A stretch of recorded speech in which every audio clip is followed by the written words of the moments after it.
Episode 56 of Beyond the Track is this one. Izer, 56. You're 56. What's up, bro? How are you? I'm doing awesome.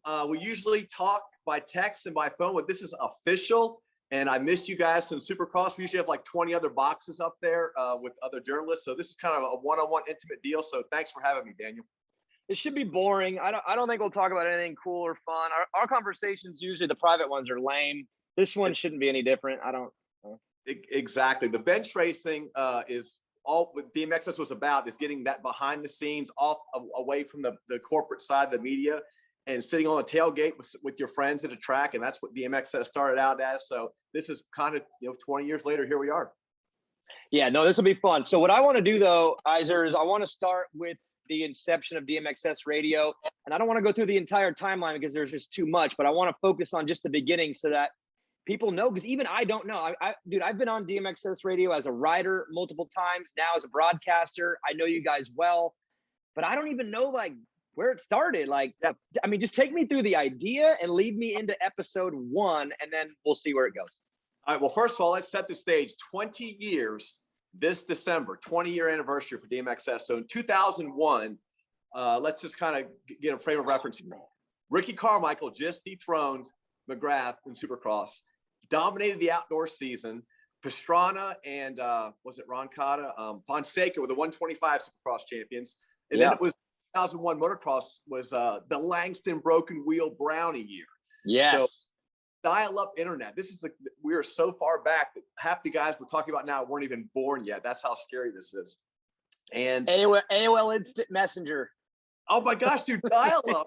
How scary is to launch? We've got 20 G's now of all these fast internet. We're on dial-up. So just multiply the complexities of technology versus what we had to go through. But anyway, so Kevin Kelly, who's my counterpart, best friend in the world, and Joey Casey had an idea to basically do what we just said, is sit around the track, because Kevin owned a track his entire life with his dad.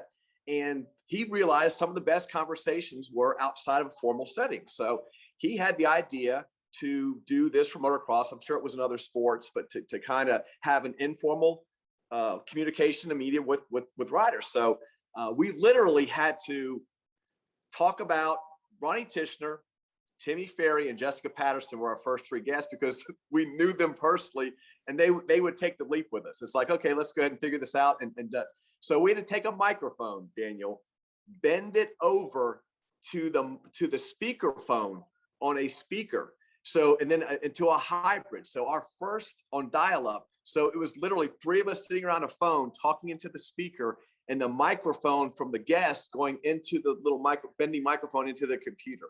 So it was a technological miracle that we even pulled it off. But that was the gist of why we started DMXS, was to bench race for fun.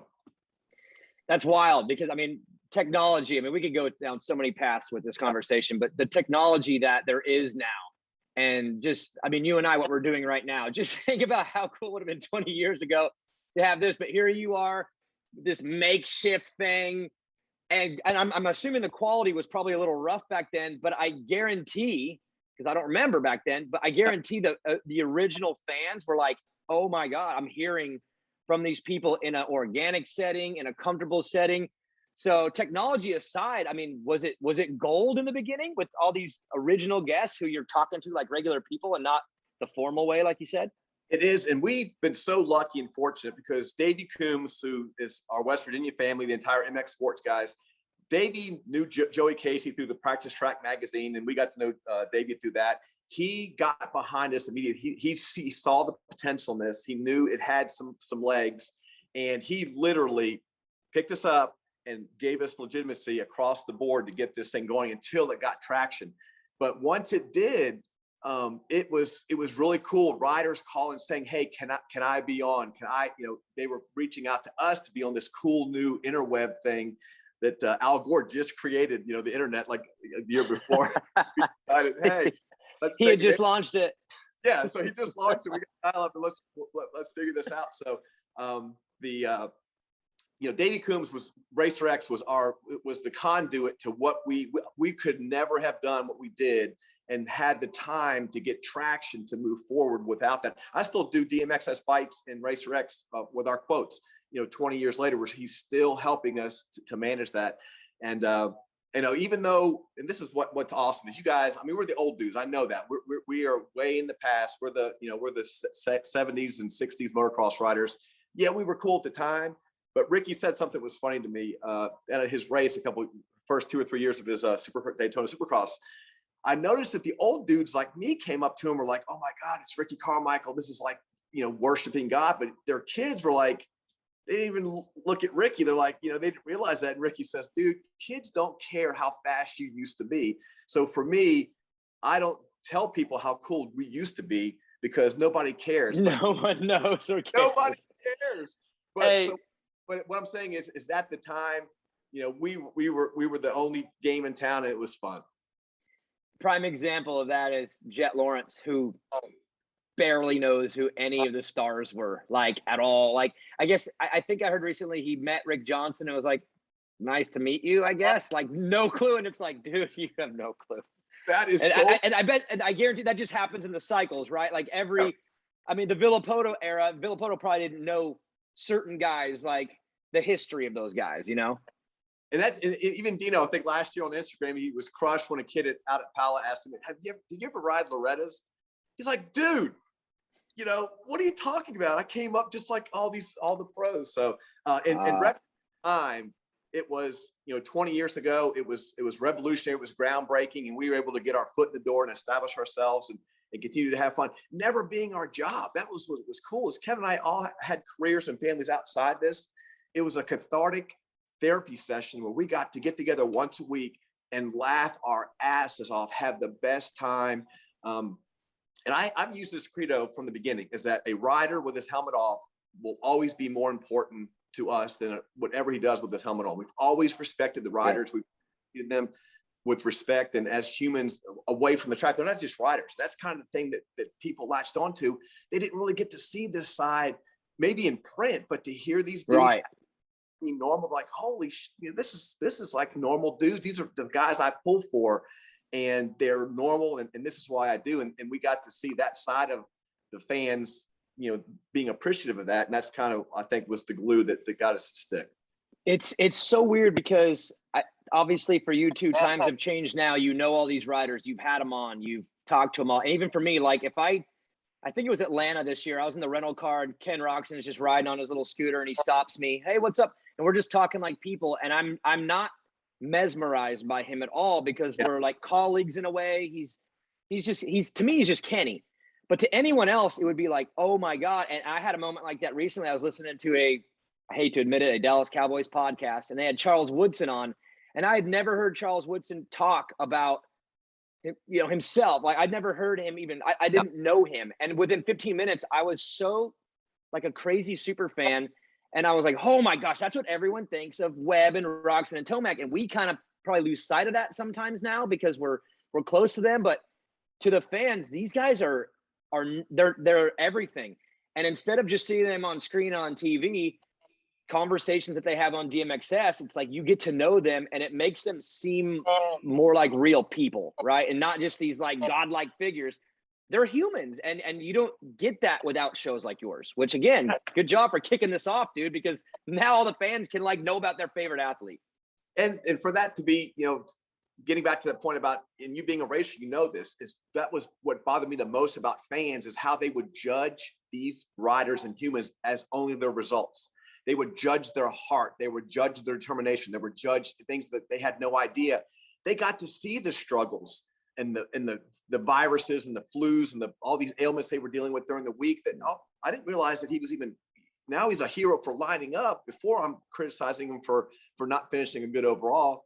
Yeah. So the point where when you humanize somebody, then it's harder to tear them down. And that's why I'm so sad about social media today, because it goes against everything that I'm about. It's all activity that like backfired. It backfired in a way, right?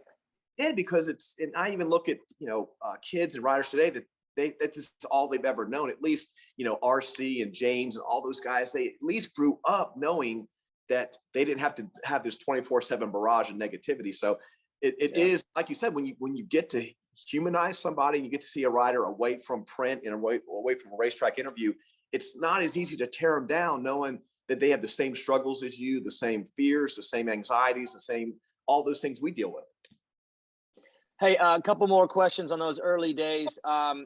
First one would be, is there an episode or a moment where you were like, wow, like we're really onto something? Because episode 1 is probably cool, but I mean, take me through episodes 1 through 20. Was there one moment where you're like, oh my gosh, like we really have something rad here? Was it a guest? Was it just a funny story? Just take me back. I know this is off the wall, but is there one that stands out as like the one?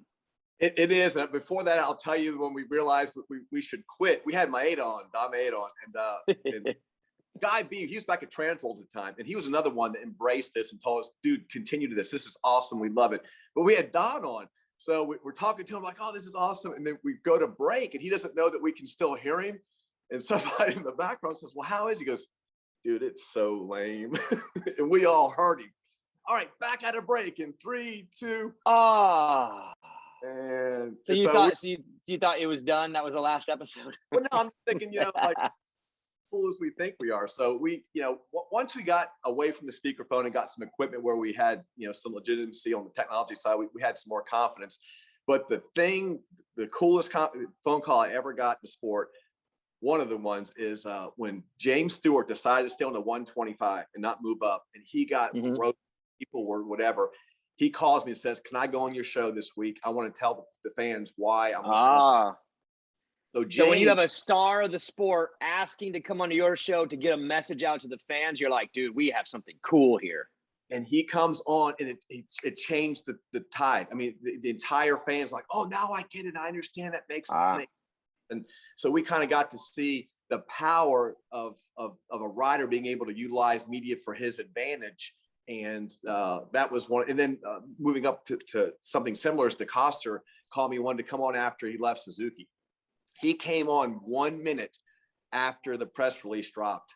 The phone rang, and it was Roger, and he was telling us how heartbroken, how he was, blindsided, and just things like that. That these are sometimes real moments, and that's why when we know these guys, we know them before they were stars. A lot of them. I mean, obviously Ricky was pro, but James and Villapoto and Dungy, when you know them as amateurs, and DeCoster, when you know them way back before, it's almost like you get past all of the guards, all the shield force fields up, because once you're Hunter Lawrence now and Jet Lawrence now, dude, you're not gonna let anybody in close now, because now you're the commodity. So getting to know them early and getting to establish those relationships and trust at Loretta's and Minio's and Washu. I mean, all those things are, you have to put your time in and earn that trust then, but then it's lifelong. Is there any riders that you can remember seeing young as an amateur? I don't know how young, 65, 80, whatever, watching them come through, graduate to the pros, run their pro career, and you're like, man, I talked to that guy for 20 years of his life. I mean, I knew him when he was a kid when his voice sounded different, and now he's a grown man with kids. Is there anyone that's like the one that you feel like you were there from the beginning to the end? All of them. I mean, if you think about our timeline, it's all of them. We've watched, Barsha, we've seen Stewart on mini bikes, we've seen, I mean, so we either before DMXS or right after it started, we knew these kids on mini bikes. I remember Barsha just being blown away at the amateur races of this kid coming up, and what Wygant and Kelly always jokes me, because he's like, I always say I discovered him. Yeah, I was at Loretta's. I'm like, that kid's fast. He's like, oh, you think? Oh, yeah, good call, Izer. Hey, you discovered him because you saw him go by the 10 Commandments. You're like, that kid's good. Good job, you discovered him. He's under the Honda rig right now, but they don't know, but I do. He's got potential. But so if you think about us being able to cover every lap of James Stewart's pro career, Ryan Dungy, Villapoto, we've retired Wyndham and Ferry and Way, and I mean, all these guys, dude, what a golden era we got to cover. I mean, we didn't, and I was an East Coast guy. I'll say this. I've told McGrath to his face that I pulled against you I'm an East Coast guy. I pulled for Fro. I pulled for RC. Because he was, and I'm a Washington fan. You're a Dallas fan, but he was the Cowboys. He was America's rider. You're a Redskins fan, or dude? Washington football team. Team fan. That's why I hate that. They're good this year too, man. I'm not. we have love for each other beyond that. I've always known that about you. You didn't know that about me. But I didn't know that. I don't like you anymore at all, dude. You suck.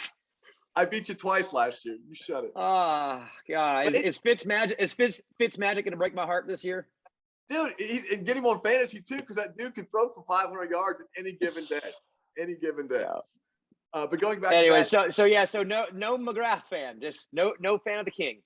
but I was an East Coast guy. That was another thing that emboldened us as DMXSers is that we had Bentley winning championships, Walker and Ferry and RC and all those guys before everybody moved to Florida. We were the East Coast versus the West Coast.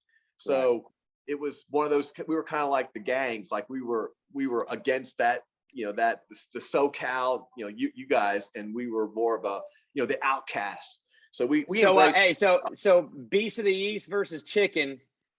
Easy call for you, all Bradshaw. Oh my gosh, are you kidding? That was, if you asked Kelly, JoJo Keller and Bradshaw and all the guys that, it was like I don't know, it was unsaid that we were just all East Coast.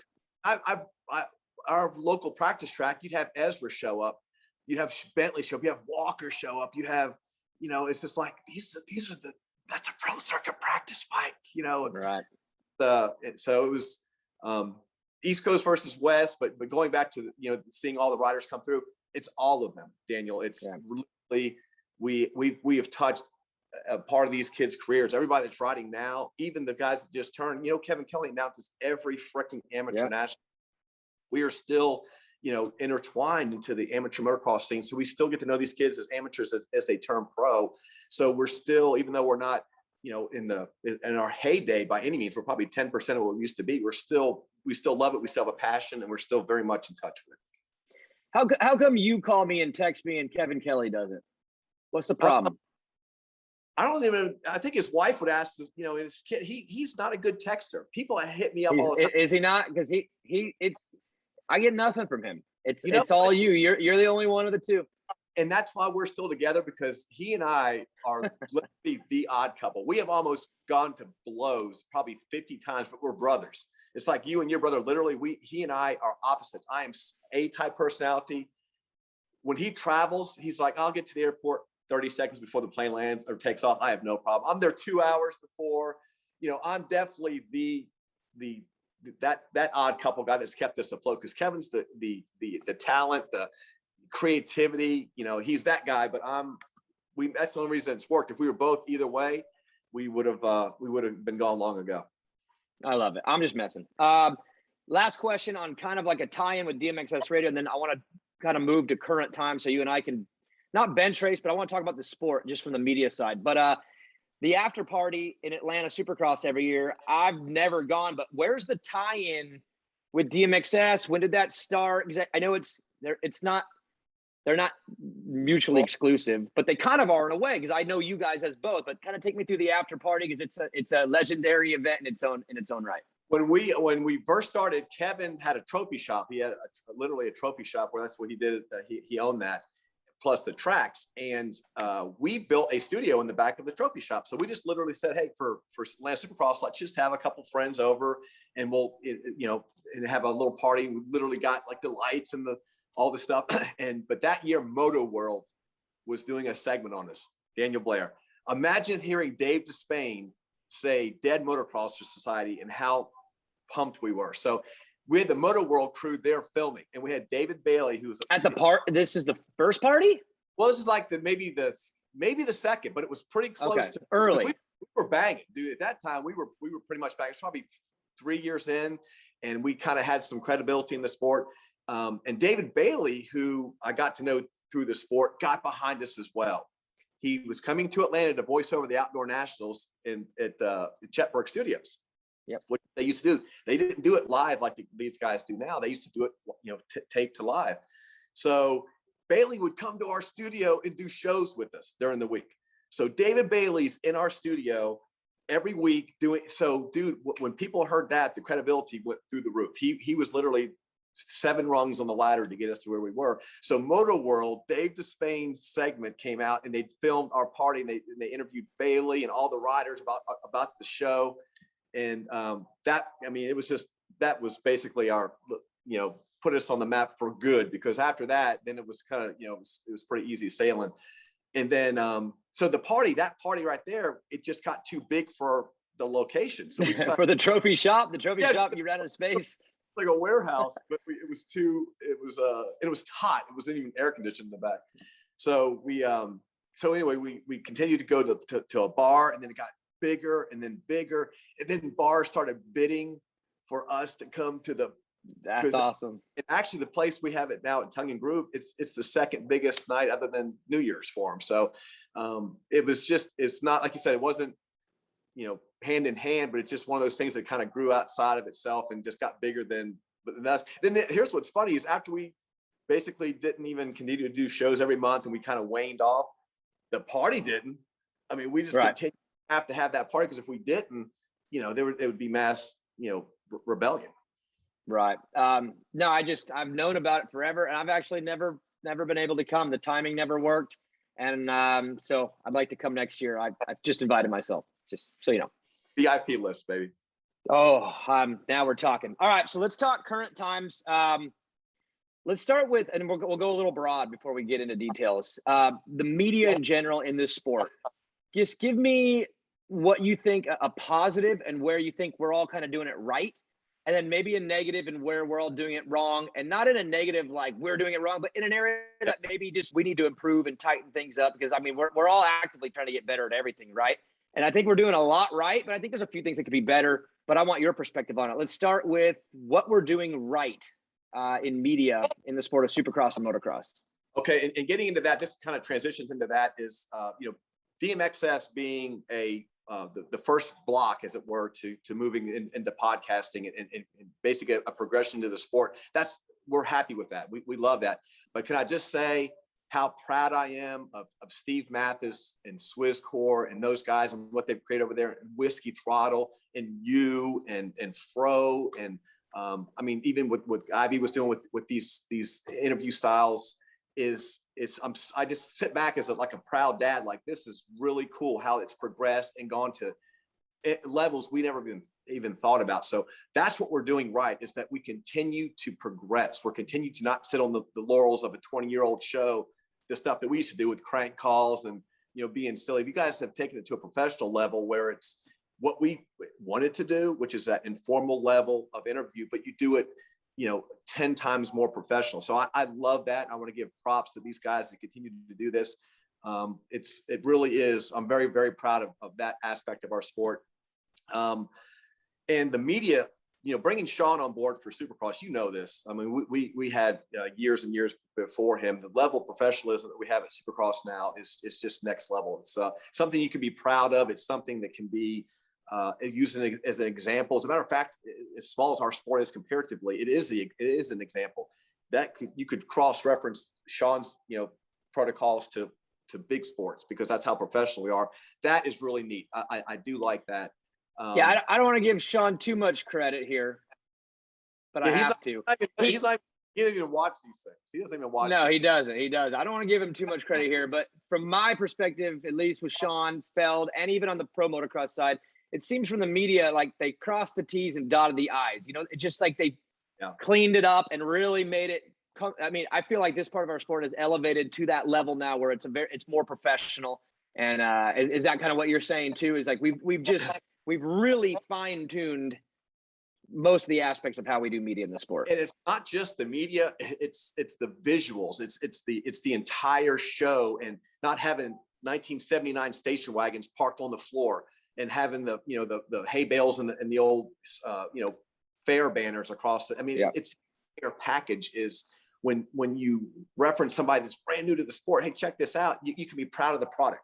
You can be proud of the graphics product. Proud of how it's presented, how they treat new fans. All that stuff is something that hasn't always been. I mean, let's face it. I mean, we've seen the sport go through several different promoters, several different transitions, and I mean, it was a hop ahead there for a while where we didn't know even the future was going to be. So I'm really glad that it landed with people that care. And like I said, MX Sports folks on my side, Davey is the gold standard to me for everything. He's my confidant. He's my true north in the sport.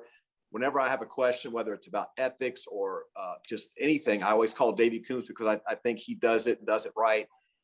Racer X, and that entire crew with MX Sports, like you said, they just like what Loretta's used to be and what it is now, and to promote the sport from within. I think we all have a responsibility to do that. I think that's one of the great things we're all doing collectively well, is promoting it from the grassroots up, to today. I'm with you on that. Now to the negative, not a negative, but again, somewhere where I feel it needs improvement. I'll throw mine out there, and then you kind of tell me what you're feeling on what I say, and then I'm curious to hear yours. But I wish there was more open communication between the media, the manufacturers, the teams. I feel like there's too many mysteries in this sport where we don't know the details on things like we should. And I understand things are different in other sports because there's collective bargaining. There's a lot of other variables, but I do wish there was a little bit more upfront communication between manufacturers, promoters, media, outlet. I wish we were all on the same page more, because it does seem still a little protected. And I think we're peeling it a little bit. We're getting in there. It's getting better. But do you see what I'm saying? Do you feel that at all? Like it's progressing, but I still feel there's more room for improvement when it comes to the openness on not everything. Some stuff you got to keep private. I wish there was a little bit. I wish we could just take a little shove and make things a little bit better on the communication between everybody. And I think that if you do it as an entire group moving forward, as one strong force, they have to.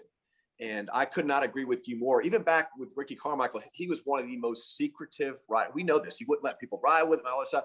But do you remember that last year before he retired? He was breaking down suspension settings and clicker settings and the whole field. Yeah. He's like, I'm out of here. So guess what? Open book. And it's like, oh my God. Like we've been like, why? It was amazing. Yeah. Wygant almost had a heart attack when he's like, he really just let that slip, but it continued. But we were so ingratiated by how thankful we were of that. But there were so many stalemates against that, because like even Cooper this week with the frame stuff, it's and then Justin Cooper feeling bad this weekend at Ironman and not really knowing why, and not knowing what it is, and not knowing like those couple things, that still bugs me big time. And Ricky said something, like I said, he's an open book after the fact. And I asked him, I said, what did you learn about, the media? And what he said that. He said, if I could go back, I would have been nicer to fans. I would have signed more autographs. I would have done that. I would have been more open to the media.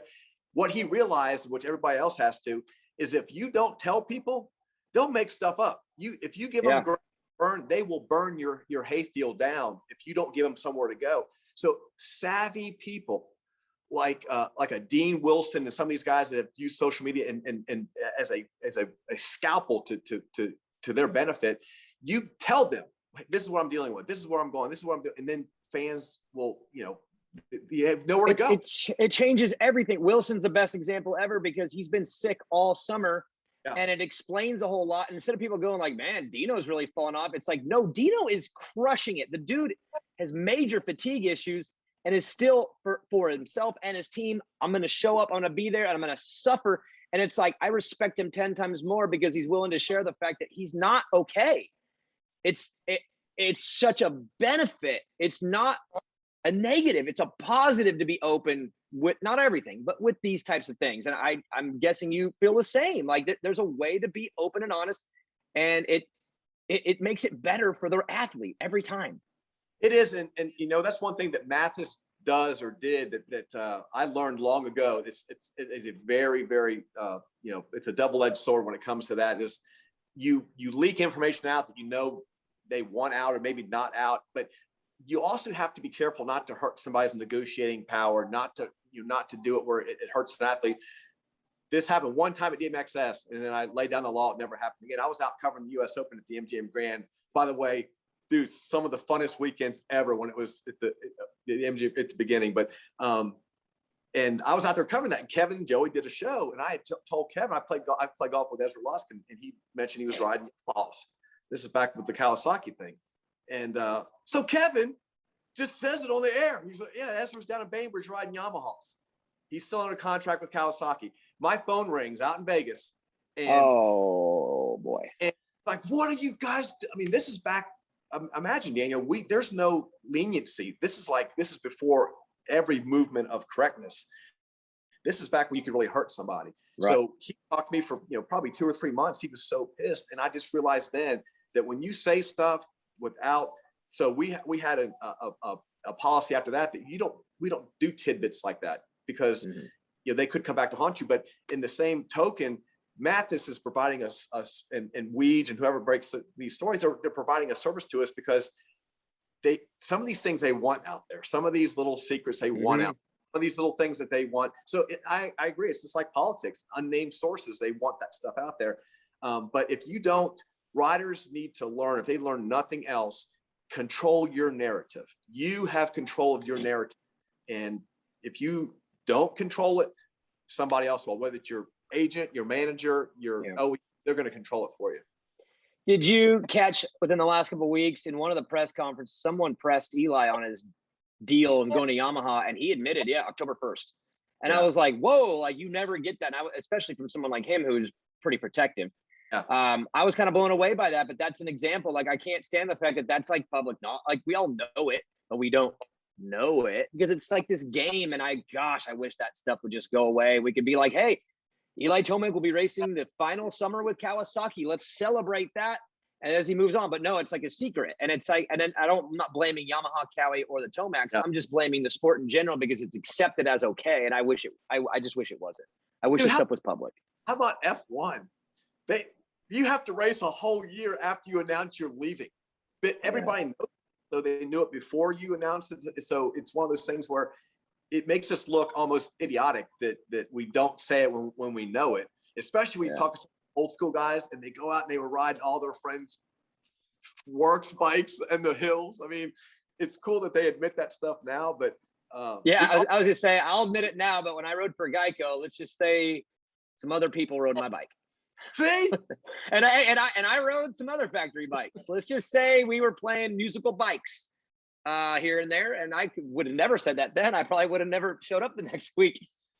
But and that's because if you're in a track, there are no cameras, there's no Instagram, there's no high quality cell phone cameras, and you don't ride your friend's other factory bike, you're an idiot, because when are you going to do it? So it's those small things.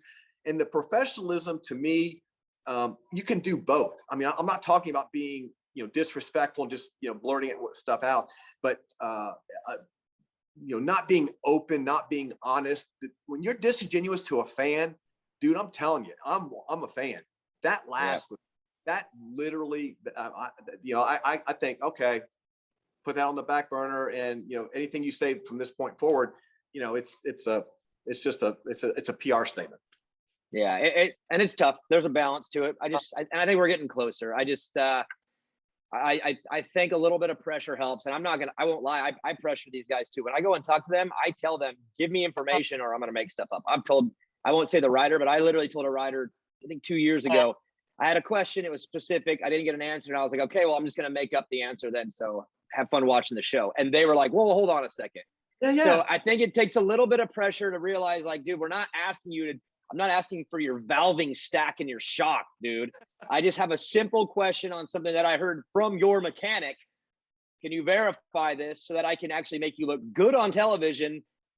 I've told all these riders, I'm your television brand manager. If you tell me the right stuff, I will make you look good. Tell me what you want me to say, but tell me something. If you don't tell me something, then I'm left to guess or whatever. So again, that's for me, it's a little rant. The communication, I wish it was a little bit more open. I wish we were all on the same page of let's promote together correctly instead of be mysterious, because then I have to guess, and then the fans are guessing, and then they might think the wrong stuff, or we might think the wrong stuff. So anyways, that's for me. But what about is it the same thing for you, or is there something media wise where you think where we need to level up? Like, what's next? This is my biggest pet peeve. The secrecy stuff has been around for 20 years, and it's probably going to be incremental or fractional for the next 20. So that's, as long as we're making progress, you guys hold to the feet to the fire. That's good.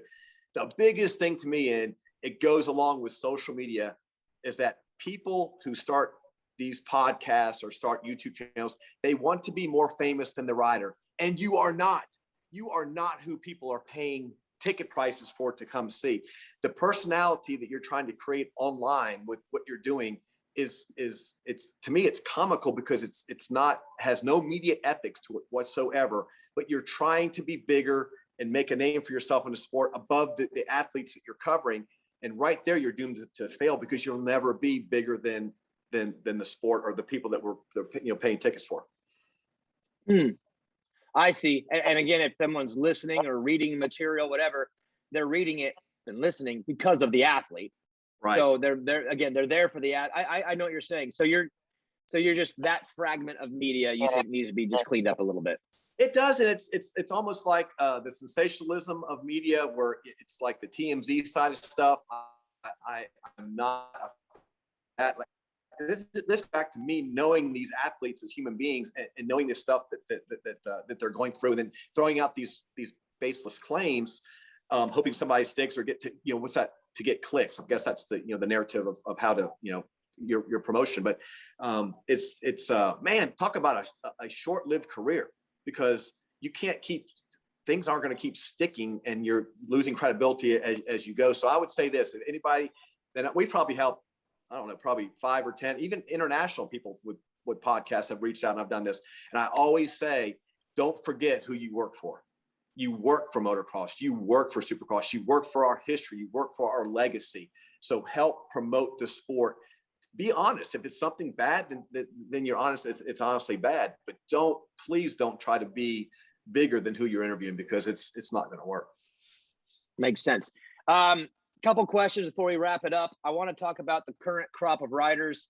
I think we're in a pretty cool time right now. I think the guys at the top, we have some really cool stars. I think some of the mid-level guys are pretty dang cool. Some of the privateers are really fun. The 250 up and coming guys, we have, Jet Lawrence obviously is to me, he's Travis Pastrana 2.0. I've joked about it before, and I get hit on this sometimes, but he's Travis with good knees. He's super likable. No matter what he says, he seems to come across pretty positive, phenomenal on the dirt bike. So that's obviously fun to have him in the chamber. But I feel like from top to bottom, we've got a pretty good range of personalities right now. And you say the golden era, I think we're still in it. I don't think it's died off. I love what we got right now. And the parity is there too, because I talk about the golden era, and if you were a McGrath fan, it was awesome. If you were an RC fan, it was awesome. If you were a Dungey fan, it was awesome. But they were also, it wasn't as challenged, it wasn't as competitive as it is now. So for me, the racing now is what's awesome when you don't know who's going to win. Right. Perfect season, great. Stewart's perfect season, perfect for the record books. But as a fan, I used to wish just let McGrath get a bad start. Let McGrath.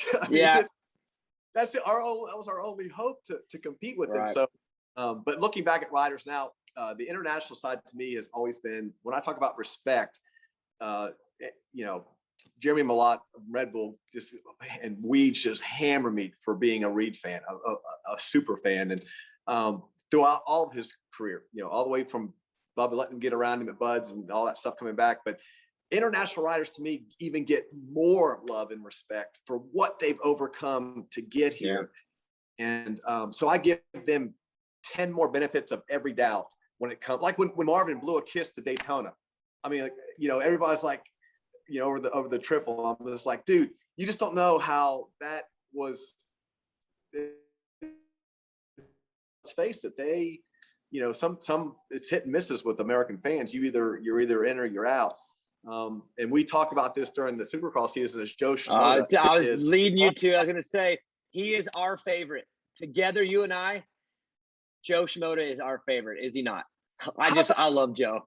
How about the guy gets on the podium? Hey, what's it feel like? Well, the guy in front of me crashed. I really didn't earn it. I'm like, this is pretty good. But it's almost like a naive honesty that we crave. He possesses every single time, and he just does not. And he's such a neat kid, but a good-hearted kid. But he's witty. He's overcome, not like we mentioned before, not French, German to English. This is Japanese, completely different language into English, and just straight kills it. I'm a Joe fan for on and off the track. You do know that's like way West Coast, bro. That's West Coast and then some. So you're like, you are abandoning all your beliefs with the fandom of Joe Shimoda. I will go. You okay with that? I'm a West Coast fan. West Coast fan. West. So you skipped California and didn't go further. Grant Harlan in Hawaii and Joe Shimoda and the Australians. Come on over. We love you guys, but California guys, you have a problem with. Townley, New Zealand, all the guys too. I can. Anyway, so for me, Shimoda is one of my favorites. Who other else? I mean, they're selling jet only fan sections. I mean, this kid is, you cannot overhype him, and it's not. It'd be different if he's getting 11th, 12th, 15th, and all. I mean, he's comes out. Look at the Anaheim race before he crashed, and he's backed it up, and now he's going for outdoor championship. Super fun and the family. But getting back to the respect of these guys. I mean, interviewing Hunter Lawrence and him having to stay in Germany at Ken Roxon's dad's house and work on the track, and while he's away from his family because Jet was too young. And I mean, gosh, I mean, you think these kids were just overnight successes, and none of them are. Shimoda interviewing him and talking about how he had the speed. He still lacks confidence, and even though he's doing better, still realizes that it's a huge all the OEMs, most of them are from Japan. They haven't had a really good rider. So a lot of weight to carry, but I'm super pumped on the depth of riders in both classes as well. Last question for you. I know we're winding down. Let's talk about the next generation that's not here yet, because again, you're pretty in tune with like who's coming up next. A lot of people, even Mathis will admit, he's like, dude, I don't care about the amateurs much, like until the very end, whatever. But I know with you do look at that because it's always been part of your guys' formula is to get in with the amateurs. Obviously, Kevin is a big part of that. We've got a crop coming that I'm very excited about. I feel like we have some star power, obviously on and off the bike, the Ryder D's, Chance Hymas, Deegan, Romano, LeBlanc, the Evan Ferry. There's a list coming that is going to be the next generation of 250 star. And then like that, they will be the 450 stars. Are you as stoked as I am looking at this next crop, knowing that the health of the sport from a talent perspective is, I mean, we're talking full tank. It's coming. And the good thing about the amateur racing too, and this is over time, is explain to me who makes it when they turn pro, Daniel, because it's nothing an amateur really does, equate to success, and pros guaranteed. I mean, you can go all the way back to Alessi versus Villapoto, and all the way up through this, and Dungy is a B rider coming up through. So for me, that's one of the things I love is you've got the Cooper Webbs who come out of amateurs with a chip on their shoulder, that they didn't have the love, didn't have the offered rides, and they've gone on to move forward. So when I look at depth, the riders are always the ones to get all the prospect love, and the ones you just mentioned are at the top of that list. But 2, 3, 4 back in that B class and those A classes, those guys can show up as a diamond in the rough too. And maybe that's what's eternal about motocross and that we love, is that the depth is, the stars and the prospects coming up, but it's always those gems that we don't even get the love yet. Yeah, like a Shane McElrath, who's won so many Supercross in the 250 class. You go back to him at the age of 14 and 15, and you're not seeing it. It's not looking likely. And then that guy just blossoms, and the next thing you know, he's stacked so many wins. I'm with you. Those stories are cool because you don't see it coming, and that they have a chip. And I mean, those are the underdogs we pull for. It's like DeCoster when after he signed to Alessi and went through that whole nightmare of all that stuff. And I asked him, I said, "Who's the next amateur rider that you're going to hire?" He said, "An orphan," because he didn't want any moto parents to deal with anymore. So if you find the formula, and this is why these kids, these have 4, 5, 6 year contracts signed as amateurs. That's not the case anymore because there isn't any. They're learning their lesson. I think they learned their lesson on that. Like Bevo said that everybody said RC's lucky because he won the perfect season, and Bevo says no, lucky is getting $300,000 out of Loretta's without winning a pro race. Those days are over.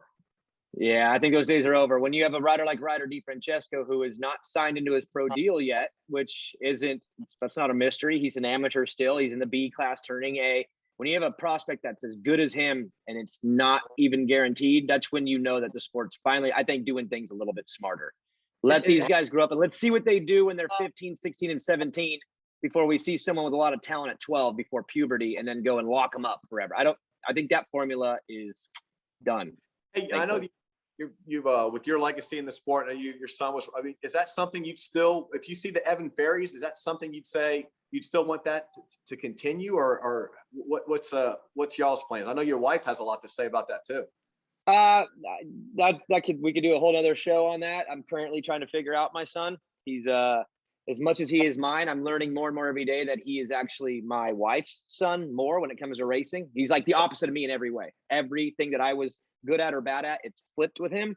Okay. So I'm learning, and I've said this before, I'll say it again. My plan with him doesn't really begin till the teenage years, when I know if he really wants it. I'm not investing $500,000 in a kid who doesn't have hair under his armpits yet. I'm sorry. When that gets part of the life, and he starts liking girls and starts getting distracted, I will then decide what I'm going to do with this thing. So your question's way too early with me. We're just having fun right now, and just being a family, dirt bike family. So as you're wrapping up, I'm not going to get away without saying, I'm your Daniel Blair Atlanta chapter fan club president, and I've watched you progress up from your professional career into the announcing and what you do for Feld on the track and through the ring cross all the way through. And being in the booth last year, just killed it. You did us proud. I know that was well earned, and I can't wait to see more opportunities come forward for you, man. That was awesome, and we appreciate you on and off the track, brother. Well, I appreciate that. This episode's about you, not me. So I appreciate that, but I'm gonna have to have Sean cut that whole thing out right there. This is about David Izer today, not me. Don't comb the hair before we leave. Okay. Well, hey, thanks for coming on, man. I've been excited all week, and look forward to seeing you soon. And hopefully we have another entertaining pre-season press conference with some good Joe Shimoda quotes, because I know you and I just lost our minds last year. So I'm hoping we have some more from Joe. All right. Love you, Daniel. Thank you for the opportunity, brother. Later, bro.